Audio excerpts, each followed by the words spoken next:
Hey YouTube, what is going on? Welcome to the Straight SRT8 YouTube channel. Today, we're talking about marketing material, marketing hype, and truth and fiction. You know, what's real and what's not real. So I'm not going to mention manufacturers' names. You know, if I'm getting sued for the purposes of this channel, for my like 1,400 subscribers. I appreciate you guys. I'm not trying to get sued for you though. So let's talk about a couple of different things. First being transmission fluid. So, you know, car manufacturers going more towards the route of let's include more up front. Certain manufacturers include like lifetime oil changes. They include like a lifetime guarantee on your transmission fluid, and other such things. Basically trying to show that your total cost of ownership, your TCO, is smaller going with manufacturer A versus manufacturer B, right? So they're targeting those who are more cost conscious. And who doesn't want to avoid paying for these costly maintenance fees, you know? Even for SRT owners like myself, if I can go longer without changing my fluids, awesome. But there are definite trade-offs. So specifically for the lifetime guarantee on transmission fluid. So you got to realize they're talking about the perspective of a manufacturer. A manufacturer's idea of a lifetime guarantee is the end of your warranty, the end of your powertrain warranty. For most manufacturers, that's 100,000 miles. So they're saying, yeah, you can go 100,000 miles without changing your transmission fluid, which sounds great, but that's the end of the lifetime. If it breaks after 100,001 miles, they don't care, and transmissions are extremely expensive to repair. So inside all of our manuals, it tells you like an interval for changing fluids, but that's based on, for the most part, it's based on the average use of a car with an average driver under average conditions. So by that I mean going to and from work. You're going to speed limit, you're not accelerating crazy hard, you're not braking very fast, you're just driving the car. Now actually for SRTs, it kind of differentiates. It tells you if you're driving the car normal, do this. But if you're racing the car, if you're pulling, if you're towing, if you're going through sand, if you're putting it under any kind of extreme stress, do this instead. And why do they say that? Because fluids break down with higher temperatures. They break down over time. And so if you're putting your car through a strenuous race constantly, you're going to have greater wear and tear on the fluids, on the engine, on the brakes, etc., etc., etc. So just keep in mind when you're looking at, you know, which car to purchase, or for SRTs, for example, if you're driving your car more aggressive than typical, then you should do your fluid changes sooner rather than later. For instance, myself, let me pull up my phone here. I have a maintenance log. Let me tell you guys when I actually change my own personal fluids. And I race the car, not super often, but I definitely race the car. So I keep a log on my phone, which is very, very handy actually. It's called the SRT maintenance log. So I do my fluid for my motor oil changes every 5,000 miles. And I'll get into why. I actually use the stock white filter, the Viper filter. It's excellent.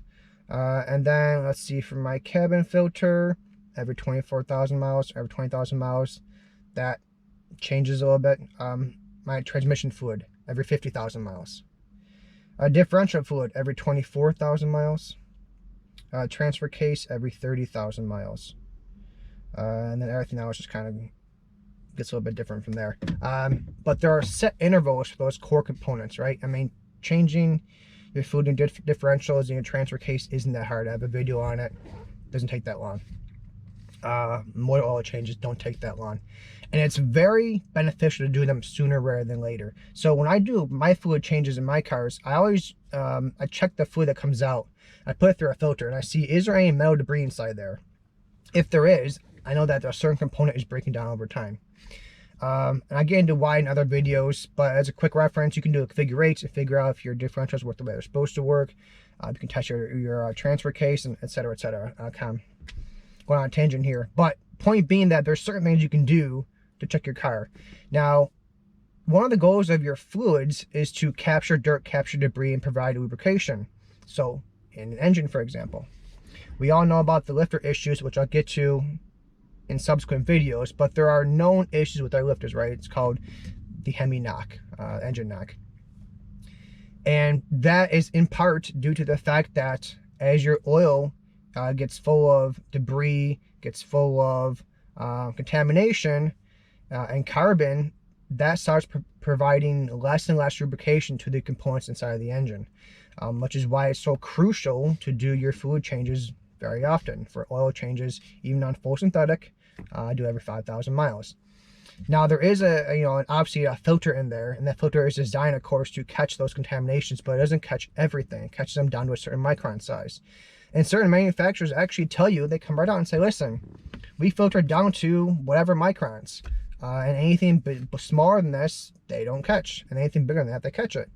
But there are trade-offs there. Like, for example, when you're racing pretty hard, you don't want to have your oil going through a filter, because that's going to slow your process down. It's going to starve your engine for oil, which is why the white filters that I use in my car have a spray on there for a bypass valve. Some do. And that engages, so it kind of bypasses your filter and just provides lubrication, because it's better to have lubrication than to have no lubrication. But anyway, the point of this is that some manufacturers also recommend doing an oil change. They tell you can wait until 10,000 miles to do an oil change. Over 10,000 miles, you get that much more contamination, that much more carbon, that much more debris, that provides that much more friction in your engine. So we talk about these critical wear components, like for Hemis, your lifters, and your run over your cam profile. If that isn't as lubricated as possible and as friction-free as possible, you're going to cause issues. That can relate to the Hemi tick. So there are certain things you just need to be conscious of when you're looking at marketing materials, and make sure that you're not falling for some of the hype. Another good one, it gets into SRIs and CAIs, so short ram intakes and cold air intakes. They were all the hype back when I was in high school, and they're still pretty hyped now. And they say, oh, you can go hover on without changing your oil, without changing out your air intake. But you gotta maintain it. You gotta clean it, right? If you don't maintain it, you don't clean it, it gets dirty, and that can't breathe as easily. I mean, imagine you trying to run a race breathing through a straw versus using your mouth. By having more and more contamination and more, and then that causes in turn, more friction and less airflow. It's the same thing as breathing through a straw. Right? Your car needs to be able to breathe as easily as possible. That's the whole point of an engine, is to breathe in and breathe out as efficiently as possible. And that's why you get horsepower gains from, like, making it easier for your engine to breathe through an engine air filter, making your headers wider, making your exhaust wider. All of these things allow air to come in and air to go out as fast as possible and as efficiently as possible. The less power put towards your engine, quote unquote, breathing, the more power goes towards your wheels. It makes your car faster. It's all about efficiency. So when certain manufacturers recommend, they call their either cold air intake an SRI, which is short ram intake, those for the most part pull in hot engine bay air, which is going to retard your timing, because it doesn't matter. It's not going to make a car any faster. Versus the stock intakes actually pulling air outside the engine bay and keep it cool. It's made out of plastic, not metal, because metal gets heat soak and then transfers that heat inside to the air and actually heats it up. So keeping it all plastic, keeping it away from the engine bay and allowing it to pull in cold air from outside, it's going to give you more horsepower and better gains. So if you're going to buy a CAI, make sure you buy one that actually pulls in cold air. Or what I recommend actually is keeping the stock housing, because it's perfectly fine, and just buying a different air filter. I use an AEM, I think it's called dry flow something filter. It's like, I don't know, 30 bucks or something like that, 40 bucks. Car breathes better, great filtration, and you can clean it out. You got oil it, which, that's another thing, is oiling some of these filters causes issues too, but I'm sidetracking.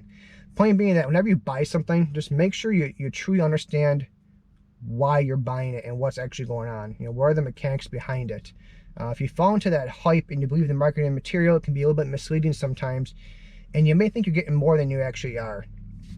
Which kind of brings me to doing preventative maintenance is very crucial, because you want to maintain the horsepower that you currently have. If, for example, let's say that you decide to not change your engine oil, you decide to not change your engine air filter, and decide to forego certain PM activities, that's going to cause inefficiencies, which means that the horsepower you're now making, more of it is going towards addressing those inefficiencies, those increases in friction, and less of it's going towards your wheels. So no one thinks about changing the oil as adding more horsepower, because you don't add any more horsepower. You just maintain the horsepower that you have. So PMs are very crucial, especially when it comes to racing, because you want to make sure you're always in top performance. Make sure your car's operating as efficiently as possible. And that includes often PMs. All right, that's it for this video. Kind of talked about more than I wanted to, but addressed the main point of marketing material.